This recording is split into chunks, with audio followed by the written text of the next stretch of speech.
Hello, and welcome back to another Pen Talk. Thanks for tuning in and joining me as I explore the incredible, amazing wide world of pens. And you see in front of you one of those pens. I bought it a couple months ago. It just hasn't percolated up to the top of my review list, but it is there now. And I think this is a great buy on many levels. Number one, it's an extremely durable heavy metal pen, and it has an amazing design element on it. Pen comes in a lot of different colors. Here's the listing of the one I purchased. The price was excellent. I've not seen it at that price at other sellers, but the pen arrived and almost didn't arrive, as we'll see later. But it's a nice deal. You only get a choice of 2 nibs, but for those that enjoy the Fude nib, that's one of your options. So those that like a broader line would go Fude. I just went with the fine nib.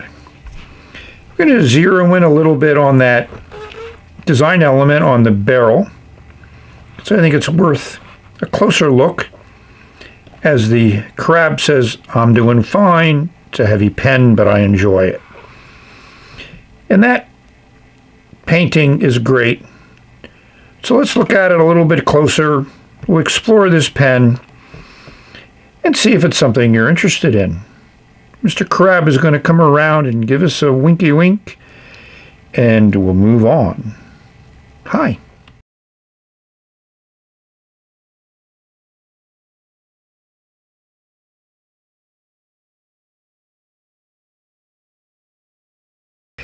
So this pen is a heavy pen. A lot of brass went into this pen. And it's painted both cap and barrel. We'll see how good this design comes out. We'll flip it over so that bird, we'll flip it over again, so that bird is oriented in the correct manner. This is well done. It's not perfect, but hey, $20 US or less, or a little more. It's beautiful. And I think most people who saw this would agree. And it comes in a lot of different styles. Here's some examples.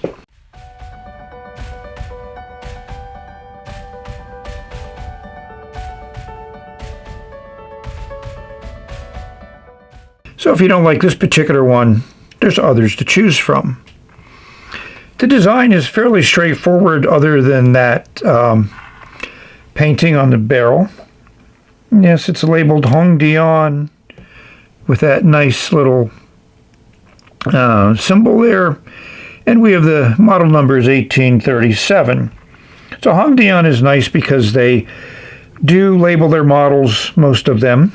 So in the future, as they do archaeological digs, when they find these Hongdian pens, they go, oh, this is an 1837. The cap unscrews, a little bit over 1 1/4 turns, which is fine, and it reveals a slippery gold-plated section. Really nice two-tone nib with some excellent engraving on it. For those people that enjoy their nibs to be decorated, this one is as good as any, in my view. I certainly don't really care. I mean, it's nice that that nib has that on it, but it's how it puts down ink that's really the important part. And they do label their nibs also. This is an EF for extra fine. So the size is nice. I mean, it is okay in the hand without posting. And that section has a nice curve to it. So even though it could use a little more texture, I could live with it, and it would work. And based on the design, we would expect it to post. Whether you want to post on that painting on the barrel is a choice you have to make. But that cap is fairly heavy. The pen gets back weighted, and I certainly would not think this is a long-term situation for writing. And I'm not usually a poster, so that's all you'll ever see this pen being posted is that for the video. It's a standard cartridge converter. The barrel unscrews. As we expect with a lot of metal in the pen, it's brass on brass. Classic Hongdian converter. As we'll see later, I disassembled it and took out the spring. And I really like the way that they really reinforce the end of the converter and have a nice insert in there. And it's a nice size opening, which I also think is good to facilitate a nice ink flow through that plastic feed into the nib. When we ink it up, we'll see how well it actually works. The pen arrived in this standard bubble wrap envelope. Yes, it has the over label on it. And the post office delivered it to my mailbox. But when I got this package, this end was slit. You know, heavy pen, knocked around a lot. Inside was just a little bubble wrap envelope, so the pen was almost lost in transit. Thankfully, it wasn't. And it had this standard cellophane sleeve, and we'll translate that Chinese for you. So here we are with the pen disassembled, as much as I'm going to do that. It's a standard Moonman nib assembly, which unscrews easily from the section. Nice two-tone nib. Obviously, I pulled the converter apart to get rid of that spring, which I'm not a fan of. This just pulls off. It's a friction fit metal collar that holds that together. As I mentioned, I like that little metal band at the end, and there's a black insert there to make certain it really securely connects to the end of that section. I think we need to go into dark mode and play the LED on that interesting painted design. So I think what's nice is dark mode just gives you a different light and allows you, I think, to see the pen in an interesting way. I mean, that painted design is just nice. Obviously done by machine, not by hand, especially at that price point. But I have to admit, I've seen a lot worse.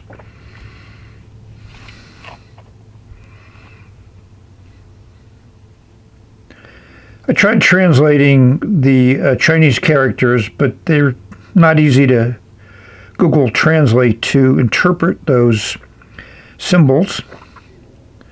But I do like it. Glad I have it. So this is the ink I'm going to put into the pen.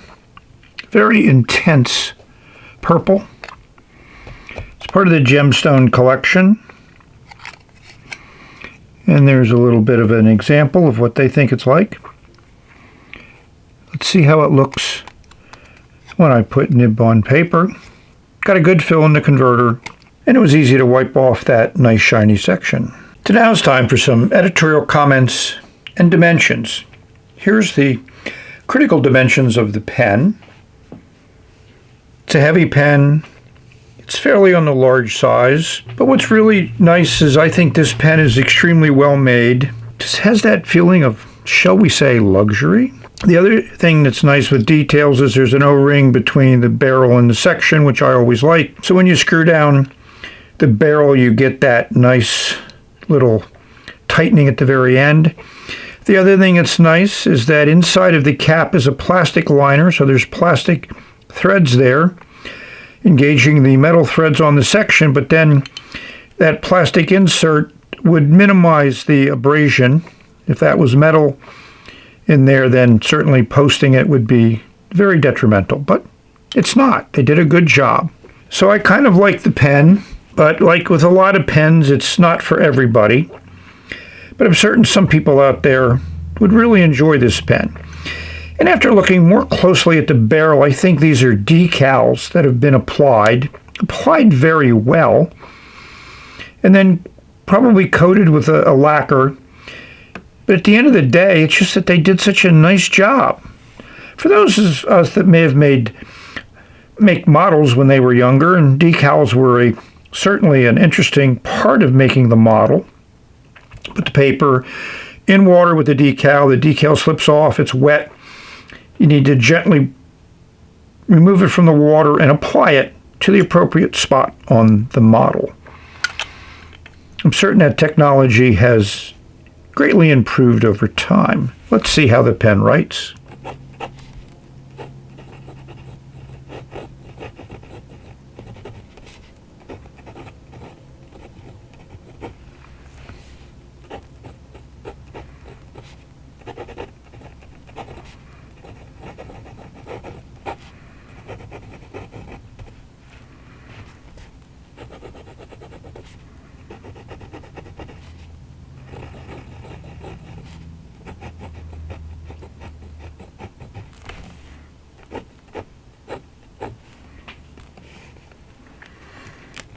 You can hear the nib on paper, but it's an extra fine nib, so you would expect a little bit of feedback, a little bit of toothiness to it. It's a small amount of tipping material that's going to be in contact with the paper, and this Fabriano paper has a little bit of texture to it. One of the things that are interesting about this nib is there's your vertical line with no pressure, and it requires no pressure to write with this pen. But if you put a little bit of pressure on it, it opens up quite nicely and lays down a lot more ink, but it still dries really fast. This Monteverde ink is not known for being fast drying, but it certainly is in this pen. And I've used it on a few different pieces of paper, and it's been fast drying on all of those. So I haven't really said it, but I've gotten rid of rating pens on 1 to 10 scale. I give this thumbs up. I recommend it. Hopefully you've gathered enough information from this video to make your own decisions as to whether it's a pen you would like to have in your hand. It's heavy. That section can be a little slippery, and my hands are a little slippery right now. My fingers have some oil, grease, or whatever on them. It's an interesting end of the winter day outside. So you've reached the end of this video. Thank you all for watching. It starts up right away.